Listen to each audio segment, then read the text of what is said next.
Welcome back to the SEN WA studio out here at Optus Stadium. Peak Chicken is upon us with the new McWings at Macca's. The golden era of golden chicken has arrived. Try the crispy, juicy new McWings today, only at Macca's, available after 10:30am. Paul Heath and I will be in the drive-thru at 10:31. And while Peak Chicken is upon us, Joe Brierty, the Executive General Manager of Footy at Fremantle, joins us on the show now. We'll be talking about their upcoming game against North Melbourne at Optus Stadium on Saturday. Joe, welcome. G'day, Duff. Thanks for having me, mate. It's one of the more interesting intros I've had in my time. Got to fit the chicken in there somewhere, mate. I'll be fitting it into my tummy somewhere later today. How was the break, mate? Yeah, it was good, mate. No, nice to, for players and staff to reacquaint themselves with some family and try and switch off for a few days. But we were back end of last week and a pretty decent session on Friday and allowed us to kind of get prepared for this weekend. So I had a question on the text line from Carlos, who's very concerned about the club's previous efforts coming out of the bye. Said, please ask Joe, how does Freo come out of the bye red hot and not lethargic like in previous years? Yeah, it's not something we've talked about this week. It was more our preparation leading into how our program would look going into this game. So I just alluded to it, but we've kind of had 3 main training sessions just to get ourselves up and going. So we looked to have one last Friday and then give the players the weekend, and then we had a main session yesterday, and we'll have another one on Thursday. So we think that at times probably don't get enough footy in over that period, but being able to do that will prepare us well for Saturday. You've got some decisions to make on players coming back from injury, and obviously Carl Warner appears to have recovered quite well from that hamstring awareness out of the Gold Coast game.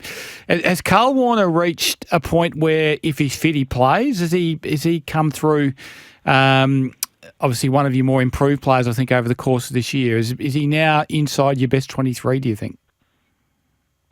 Yeah, he's taking some big steps forward, that's for sure, and he's obviously courage is probably one of his biggest things in putting his body on the line. But there's always the requirement to kind of perform your role for the team, and we've had a few players out in our back half, and Banners has had to go back there and play a role. But Carl's continuing to take steps forward with his game, and as you mentioned, he's fit and available. So we'll get through main training tomorrow and finalise the 22 from there. I guess you've got decisions to make on Michael Walters and Jager O'Meara. The mail is that they're likely to be fit, or they'll be tested to play at least. So the question would be, if they are fit, what level do they play at? Yeah, you're right.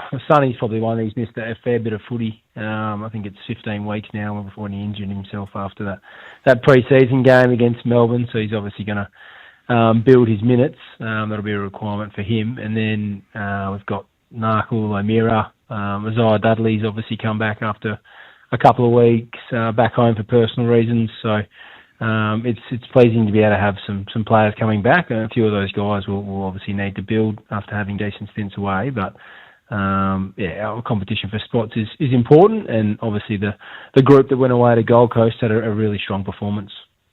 They did have a really strong performance. One of the better, more gritty wins we've seen from Fremantle in recent years, I think. Nathan Fyfe was used as the sub in that game, and he's obviously another one that's come off an elongated break from the game. Would he need another game where he plays as the sub, or do you feel that Nathan might be ready to be in your best 22, your starting 22, if he's selected in the team?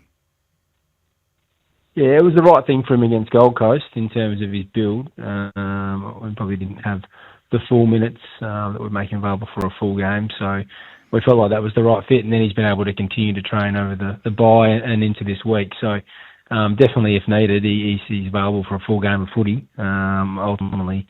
And what it looks like for us, whether it's good to have him coming on in the latter half of the game and continuing his build, or whether there's an opportunity for him to come into the midfield mix from a fitness perspective, he'll be available for both options. One ruck or two against North this week. You're coming up against one of the form ruckmen of the competition in Tristan Cherry.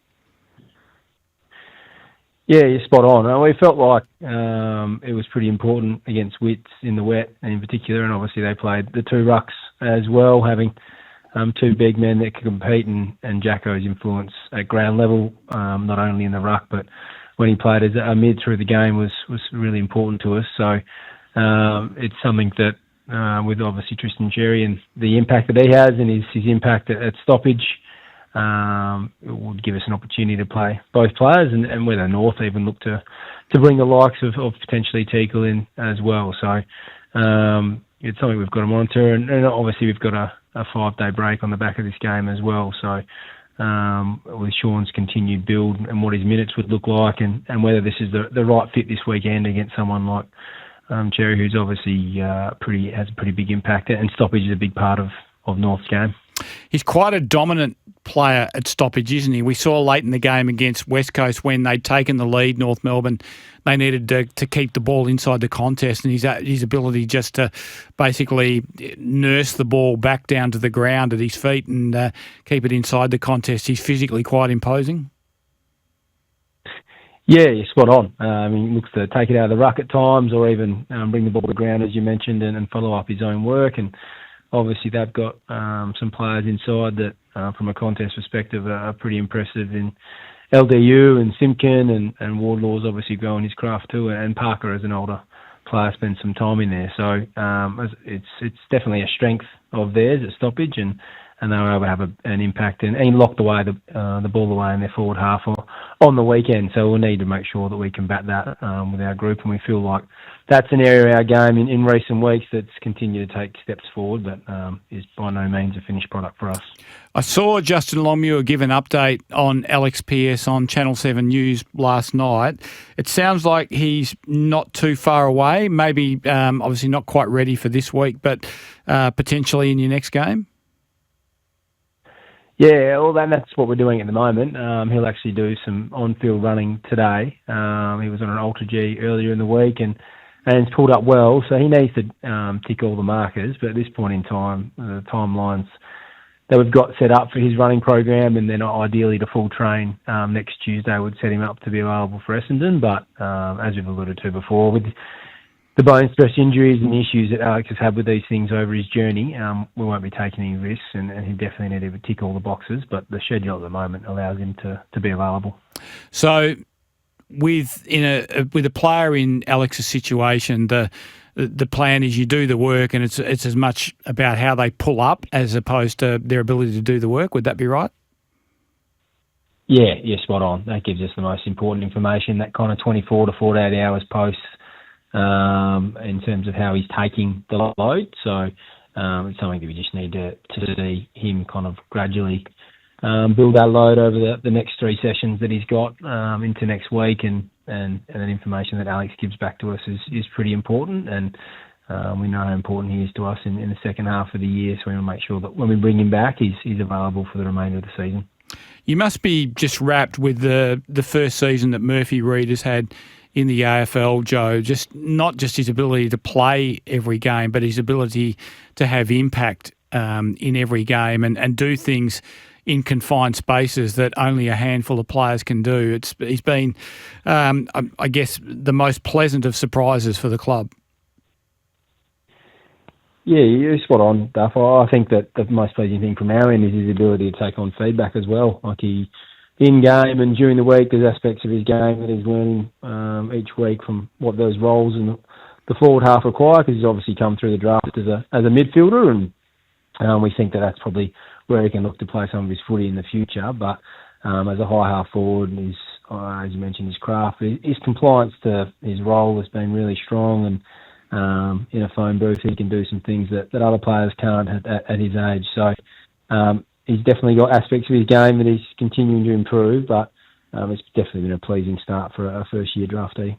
Do you feel like you're starting to build some flexibility into this team as well now? I mean, Bailey Banfield to half-back has been very serviceable. Wagner into the midfield has been very serviceable. And then we saw Luke Jackson used as a ground-level mid, which we saw a few times, I think, last year, to be fair, but probably not as effective as it was on the weekend.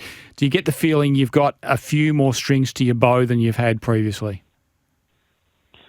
Yeah, it was a plan over pre-season, really, to give players some opportunity to look at secondary roles. So I think that was really important from our perspective now, where we found ourselves from availability perspective at times where as you mentioned, Banners has had to go back, and even a few of our inside mid rolls going missing, and Wags had to go inside and play a role from a tagging point of view, and on the weekend he was really important on the wing. So, and the ability to flick our high forwards through the midfield is something that we want to continue to grow as well. And I guess depending on what the game is showing us, it means that we have some levers that we can pull if we're not quite getting it right, or throw different things at the opposition. So it was in our planning across pre-season, and probably at times throughout the start of the year we weren't getting it right, but we've seen some players in more recent weeks come in and be able to have an impact, as you mentioned, with Jacko and those other guys we talked about.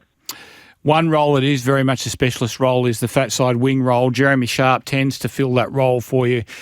I get the feeling he's doing a very good job defensively, but you'd maybe like to see him get a little bit more of the footy than he's getting in recent weeks, where he's had sort of single-figure touches a couple of times.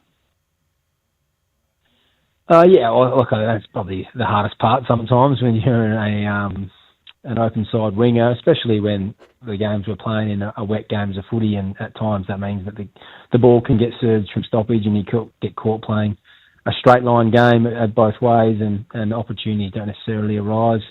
But his ability to roll around and play that defensive winger role for us and support our backs has been really important in different key moments across the game. And even last week he played one of our high half forward roles that, again, is one that's kind of not seen to be in the contest as much. So, yeah, well, look, I'm sure Jeremy wants to get involved in as much of the game as he possibly can, but from a team perspective, and again, probably what we've looked to focus, what we've really prioritised in recent weeks is what the team needs in those moments, and the role that he's been playing for us has definitely been important, and I'm sure that those opportunities and in games will continue to grow, but the compliance he's had has been great.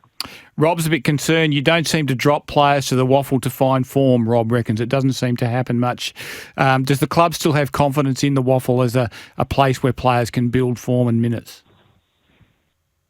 Yeah, definitely. I think that we've seen players across the year do that, and I think Paddy Voss has been probably the perfect example on the growth that he's shown, and Isaiah Dudley obviously started there at the start of the year, and Heath Chapman's gone back at times, and Carl Warner's really grown in the Waffle, and even Cooper Simpson transitioned to half-back at Waffle level, and those guys have put together some consistent weeks. It's probably been one this year again where our availability and I guess timing for certain players in their build or form and even the performance of the team. So there's a number of factors that come into what the best final 22 looks like, but definitely the players that can consistently put performances in at Waffle level, and then the opportunities that are available to them at AFL level at the right time and the roles that we need, we're more than happy to make those opportunities available.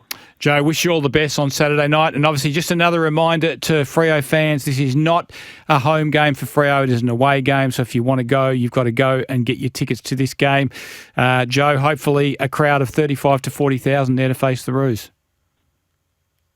Yeah, Duff is probably just important to touch on that. The club did a mountain of work to get this opportunity for another another game in WA. So as you said, it's not a home game, and our members and fans need to purchase tickets, and would love to pack out the stadium with the Purple Army and make sure we have a really strong four-quarter performance. Wish you all the best, mate. Hopefully you can get the win. Thanks for joining us on the show. Thanks, Duff. Appreciate it, mate.